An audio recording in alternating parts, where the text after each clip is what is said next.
Hi there, welcome to this video all about a brand new ZX Spectrum game. Yes, that's right, I know it's amazing, but this is called Jumpin Jupiter and it's from a normally iOS developer called Quantum Sheep. Now, Quantum Sheep made games like Air Supply SOS on iOS, and he's been branching out into different platforms and decided to make a Spectrum game because, like me, he loves his retro games, and you could tell that from Air Supply and things like that. He's always traditionally used very 8-bit style visuals and harking back to that 80s aesthetic, so you'll see that in full effect here.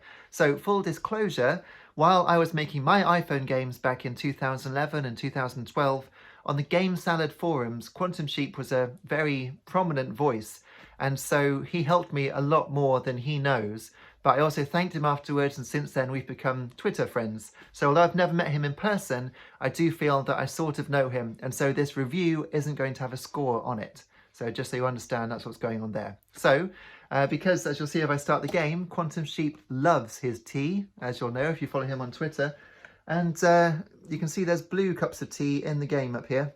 And I have a blue mug of tea as well. So I'm going to let VoiceOver talk you through the game while I enjoy this. Cheers. There are actually two different versions of the game. One of them is a 15-level prelude, which is designed to let you familiarise yourself with the mechanics of the game and the controls. And then there's the release build, which is a 35-level version. And I'm pleased to say that the levels aren't shared, so there are actually 50 unique levels to play if you can finish both.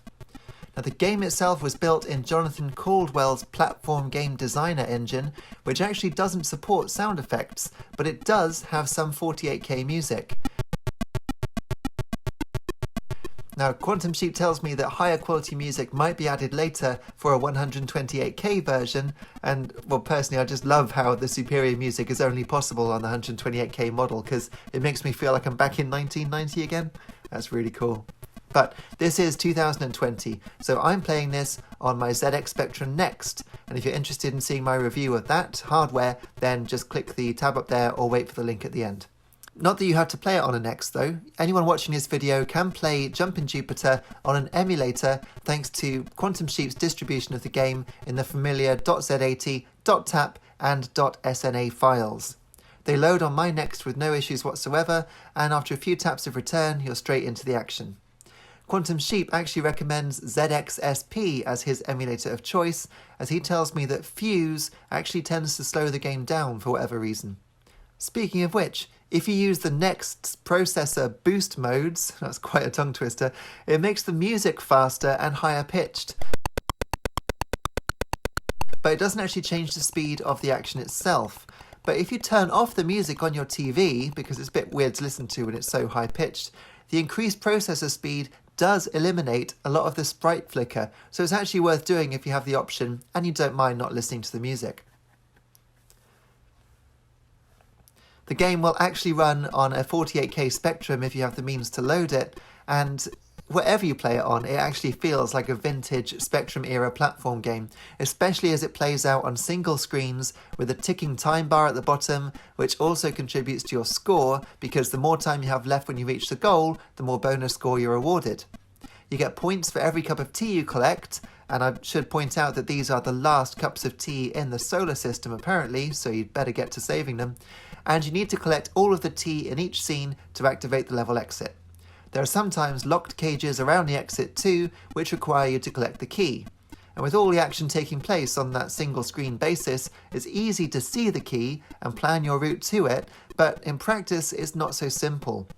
The throwback enemies like flashing ghosts, levitating toilets, and rotating space stations will make you restart the scene with just one touch, and while they have simple movement patterns, judging your jumps precisely to avoid them is difficult, especially as the edges are quite unforgiving and the Spectrum isn't known for its 60 frames per second action. It's not rock solid, but it does feel more solid than, say, the first Dizzy game.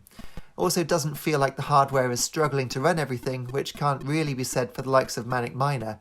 Oh, and speaking of that game, I like the way that in Jumpin Jupiter, you can turn in the air. Once you've jumped, it's not just hoping that it'll land. You've got a little bit of leeway to make some corrections. I also like the way that each screen has a name, most of which reference pop culture from the 1980s, making it all feel very authentic. Now, while this is the release build of the game that I'm playing, it may be updated with extra features and polish post-release, and I would personally like to see Kempston support if that's possible. I'm not sure if it is with the platform game designer engine, but I find that playing with O and P for left and right and M for jump is perhaps one authentic 80s feature too far for me. I'd like to be able to remap the keys. I'd also like to see a proper end to the game, as when I finished the prelude, it just came straight back round and continued on level 1 with my score intact. Now, I haven't made it to the end of the main game yet, but it does keep a high score, which is welcome. But I think that since I can finish the prelude quite easily without dying too much at all, I think there needs to be a definite end at some point, in my opinion. I'd rather have a finite end to the game, I think, and have a high score table, especially since you can get better scores by doing each scene faster. So it's something to consider perhaps for Quantum Sheep, but I'm really enjoying the fact that I haven't made it to the end of the actual game, because most modern games will just let you keep going until you've done it, whereas here it gives you a nice generous amount of lives, which I believe is 8, and then you just make it as far as you can, and if you don't, you go back to the start. Of course, the ZX Spectrum Next does have a snapshot feature, and emulators will as well, which takes away all of that challenge, so I haven't used it. I've just been trying to play it properly. I would say that the release version in particular is pleasantly challenging, so getting too good at it is a long while away. The other last thing to note on the difficulty is that the quality of the level design is excellent. It's really strong. I feel that the enemy placement and the platform layout feels really deliberate. It's set there to challenge you, and the enemies don't have that random, frustratingly impossible to avoid factor that so many old Spectrum games have. This clearly has the player experience in mind, and it feels really nice to play. So, no score on this video, but I do recommend you check it out, without agenda I might add. I genuinely really like it. Even if you've never played a Spectrum game before, you might start to see the appeal if you play this. There's just something special about these graphics displayed on a black background with cycling colours and flickery enemy sprites.